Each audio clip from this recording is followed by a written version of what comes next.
Ralph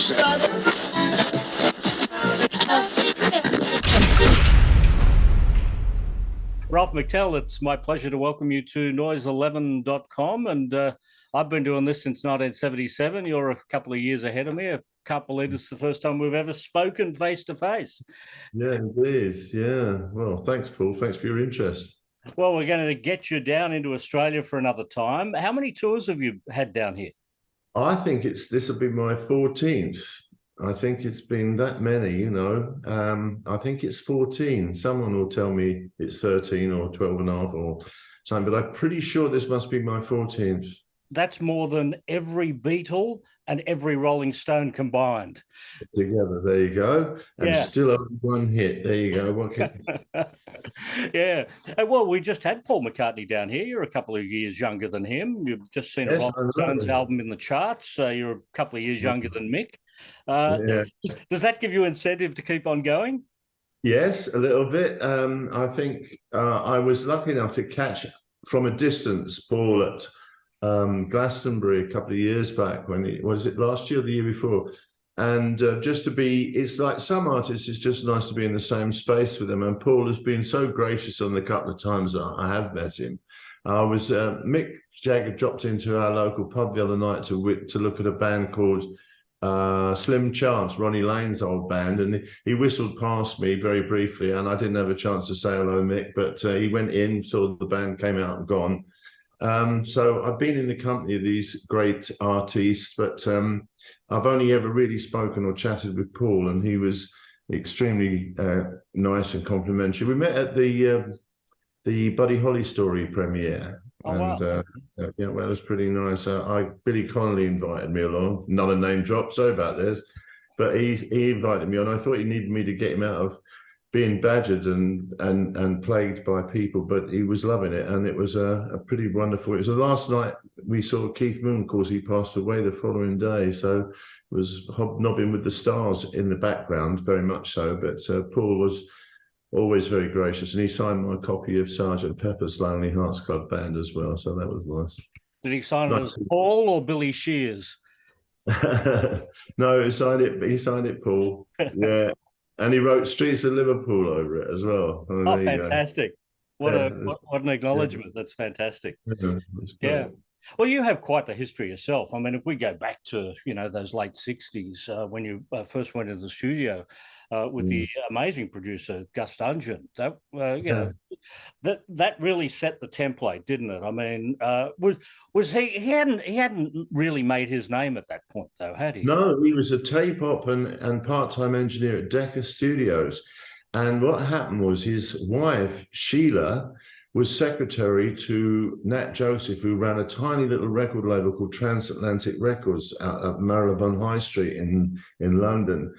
And Nat had some success with some really surprising success with Bert Jansch's first album, which was recorded on a Revox tape recorder, but sold thousands.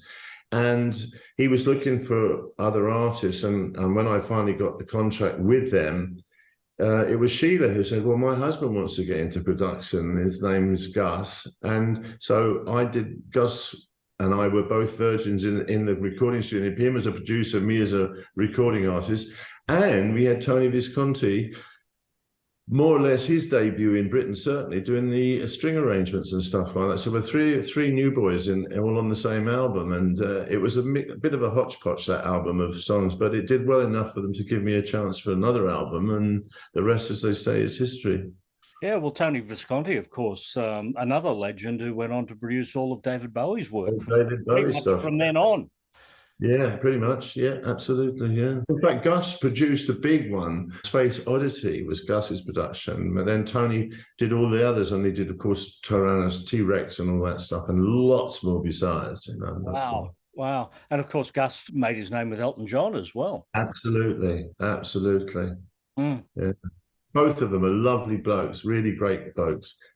Gus in his rather eccentric, crazy way, but he was great company, always great company to be with, and a bit of stickler, whereas Tony's more kind of organic in his approach. And of the two, what suits me, because I'm I'm a lazy bugger. I don't. If I have to do it more than twice, I can't do it. I have to leave it for another day because I think the emotion goes out of what you're trying to do. And I am still principally a soloist, so I can call the shots. I have to because I can't work with a band because I forget how many bars rest there's supposed to be. I've been doing this solo all my life. But Tony's, he'll go, well, we'll do it that way then, Ralph. That's okay. Just give me one more, blah blah. And he coaxed me through I think it was my fourth. Yeah, it was my fifth album was Tony's first production with me, and then we left it 20, 30 years or something, and did the latest one, Hill of Beans. He produced that as well. So, and we're back in touch again, which is great.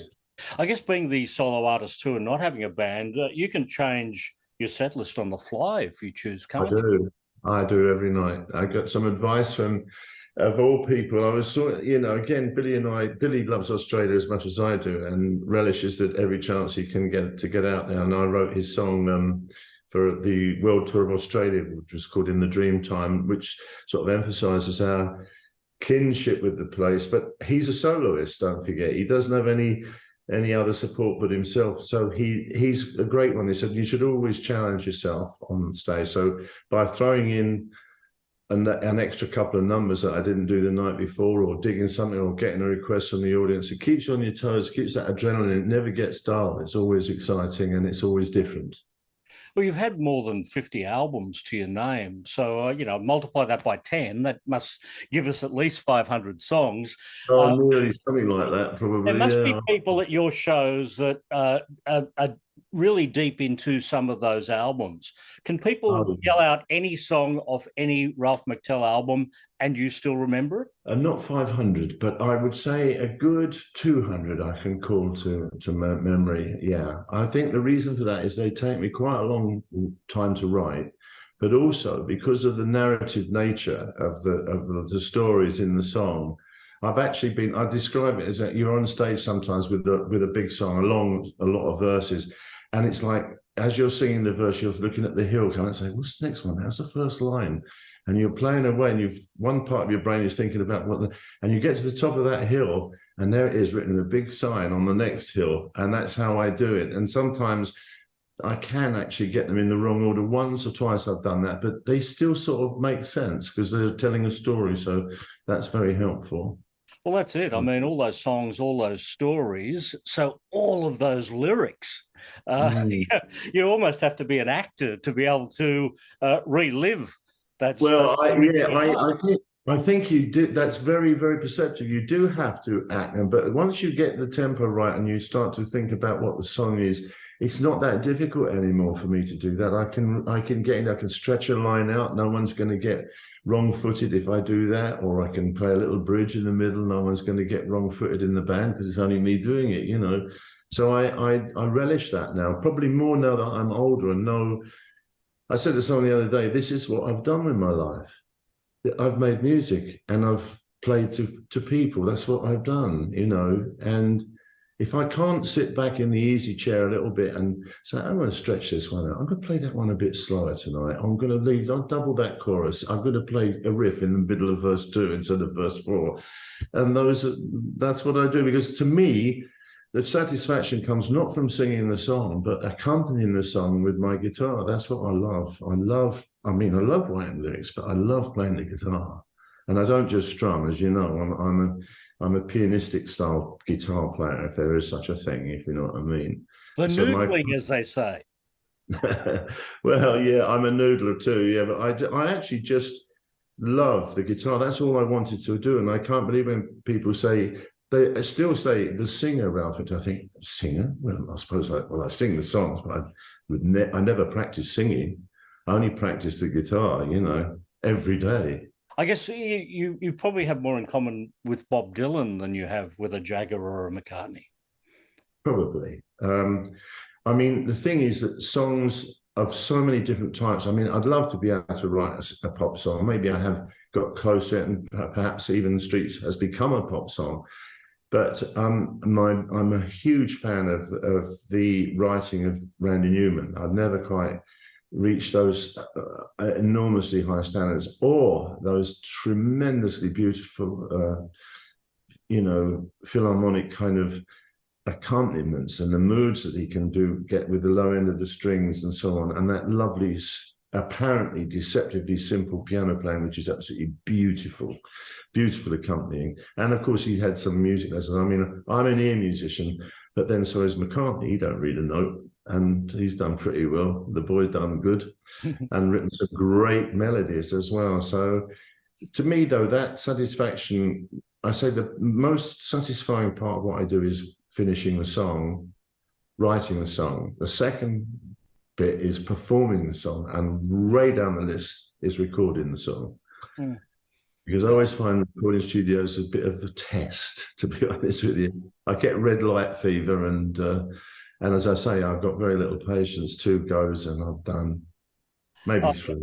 Yeah, recording studios are a lot like radio studios or television studios or backstage at a concert. People think it's party central, but it's actually the boringest place on earth. It's like a hospital waiting room, isn't it? You're absolutely right, you know, and when you don't deliver, to follow the metaphor, you know, you feel so angry and cross and fed up, and you get the wrong attitude. You know, oh, I haven't been able to get that right. Some people work all through the night. They finally got it. They play it in the morning and think, no, that ain't right. You know, it's a funny thing, that it really is. So I tend to work. I start in the studios. I work in the mornings now. I don't work late into the night. I knock off about 5 o'clock, and I kind of like that morning work, because it means the rest of the day is free. And then I listen again. If you listen at night, you can deceive yourself. I think that you've got it, and you need to have the brightness of the day to think, "Have I really got it?" You know, that's me. It seems to work for me. Yeah. When you talk about someone like a Randy Newman, he's like an observationist, isn't he? Like when you dissect his lyrics, they're very, very simplistic in that, you know, it's just about something that he's watching right there and then and writing down that moment. It's deceptively simple, isn't it? I have in my list of my 5 criteria for songwriting, and I can't call them all to name, but they're like, given there's nothing original under the sun, try and get an original line in it. Try and make it as poetic as possible. Make sure you really concentrate on your accompaniment. Make it as full and as beautiful as you possibly can. And I'm talking about whether you're playing a piano or a guitar. Try and work something into it that makes it special. And last of all, make it be economic. Do it short, do it quick, make it a short song. And I can't do that. I still want to explain more detail. But Randy Newman, when he wrote that, one of the greatest songs of his career, I think, is a song called Louisiana. And he paints a picture of the floods that came to Evangeline and New Orleans back in the day, in the 30s or something. And the next line comes in like, President Coolidge come down in a railway train with a notebook in his hand. He said, ain't it a shame what the weather's done to this poor cracker's land?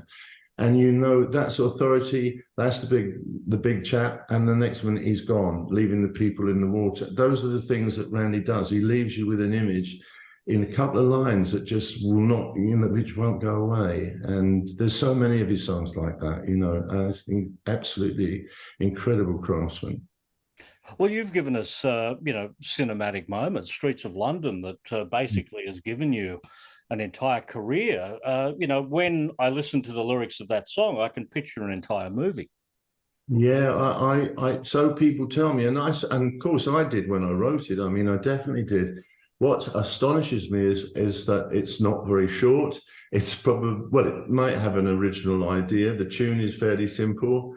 Although it has 5 chords, one more than, or a couple more than Woody Guthrie ever used. But, you know, what I'm saying is I'm still bewildered as to why that song, written when I was so young, has meant so much to people. I've just come back from a 15-date tour in Ireland, and nearly everyone that comes to the show mentions that song as being the one that, well, it is often the introduction, but I know that by my own criteria, I've written better songs, but they've not touched the public mind like that one did, not the public conscious like that one did. And perhaps it is because you get a picture with each verse, and you can picture it and sing along with the chorus. I don't know. Yeah. Well, in 1974, it also reached #9 on the Australian Top 40 Yeah. chart. So Oh, for a right. moment in time, Ralph McTell, you were a pop star. Yeah, I was. Well, I did the Sydney Opera House as a result of that. I was when I my first trip to Australia. That's where I opened, and I used to say that's been downhill ever since. You know, that I said to actually kick off your career in Australia in the Sydney Opera House. I could hardly believe it, and we recorded that, of course, and it's part of an album called Ralph, Albert and Sydney, because a couple of weeks prior to that, I was at the Royal Albert Hall in London, and I came up with the title myself. I've got pleased with that. Ralph, Albert and Sydney, it was called. They'd make a great trio, wouldn't they? Little folk Yeah. trio. Yeah. Need to find a guy called Albert and a guy called Sydney, and off you go. Yeah. Get the band back together. Yeah. When you say you've written better songs, what's an example of a song that you would say to somebody, if not Streets of London, this is the one you should listen to? Well, it depends what mood you're in, I suppose. I think sometimes if you can get a moment and make a song out of a moment, that you talked about Randy doing that. I've never heard it quite put that way, but I am fascinated by a moment. For example, one day I was driving along and I passed a hippie vehicle, an old truck painted in yellow and purple, like they do. And there was a girl looking out the window at the countryside, feeding a baby at the same time. And that moment as we went past, happened to look in, see the guy with a fag sticking out, a dog end sticking out of his, gripping the steering wheel, and this girl. And a whole song came out of that called it Wagon on the Motorway. It was about dreams and hopes and the new lifestyle. Another time there was a line in a film,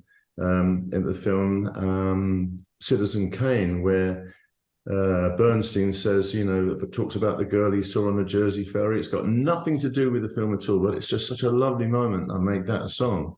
I turned that into a song. Sometimes it's about an injustice, like the hanging of an innocent boy in England in 1953 that was in my town in Croydon, about a robbery. That's a good song because it keeps the pace keeps up.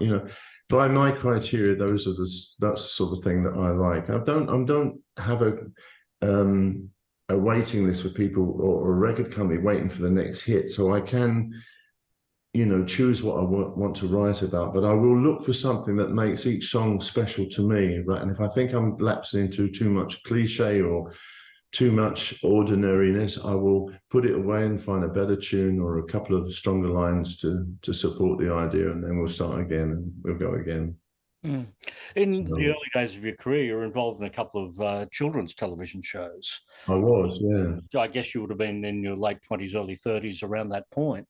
I think I was in the late 30s, actually. Late 30s. So people who are watching you then, those kids would probably be now in their late 40s, early 50s. Do you find that you get some of your audience come along to see you because they watched you as a children's television? They grew up with the albums that came from it. And I can tell you honestly, for everyone from one of Wales's greatest international rugby players said the album kept him sane because he had to go from Wales to London. He was playing for London Welsh. JPR Williams, the great Welsh back, said to me, I know every bloody song on that album because my little girls had to have it on in the car when they were going back and forth to Wales. And he said, I could still sing Gordon the Goat for you if you like. So there was Alphabet Zoo, and then there was another series called Tickle on the Tongue. And the way they got me to do this, because I said, oh, no, I don't want to. No, it's too early for children's songs. They said, no, we don't want you to write children's songs. We want you to write Ralph McTell songs for children. And that was a kind of a seductive and crafty way of getting me to agree. And I don't regret it at all because there are now something like 80 odd songs in the world that weren't there before. So that's all right. Wow. Are you familiar with an Australian group, the Wiggles? I think I've heard of them. I don't know them, but they're a kid show program. They were a kid show, a decade or so after you. But, and those guys are now in their late 50s, early 60s, but they still get together and they perform, and people in their 40s come along to see what they call Wiggles OG, Original Gangsters, and they get up there in their 60s and they perform the songs that they were doing for kids who were 5 years old at the time, who are now 45 years old, and they pack out houses. Wow. Well, I'm not quite ready for that yet, but I do throw in, I've got a Christmas song called Camilla the Camel, and Kenny the Kangaroo is the all-time favorite on that album. And because the kids all jump about to that, you know, we've got a nail file on a block of wood, like a doing, you know, that sort of sound. And that's a big hit. So I do that occasionally, but there's talk about a close harmony group going to record Fergus the Frog, but you'll have to wait for that one. But they are around, the songs are around, and they're well loved. And I'm delighted to say we're probably on our third or fourth generation, because there's my kids, their kids have had it, and now they are of, you know, family age when they will be having kids soon, and a couple I've already sent a couple of CDs to, so almost the fourth generation of kids are going to have those songs in their heads forever, hopefully. Well, I'm very impressed, Kenny the Kangaroo. So you've written a song about an Australian. Oh, Australia! 2 songs about Australia. The Dream Time is my attempt to get into the spiritual nature of your wonderful country and the original, you know, owners of that land, and the new ones that come in, and the commonality that us Brits and Poms feel when we get there. Well, I do anyway. I mean, I just feel much more at home there than, although it's a much more alien place in terms of its landscape and weather and so on. But you're all our own, you know. We have a commonality more so than we do with America, I think. Look forward to seeing you again in 2024, Ralph McTell. Thanks so much, Paul. Been a pleasure talking with you, mate. All the best.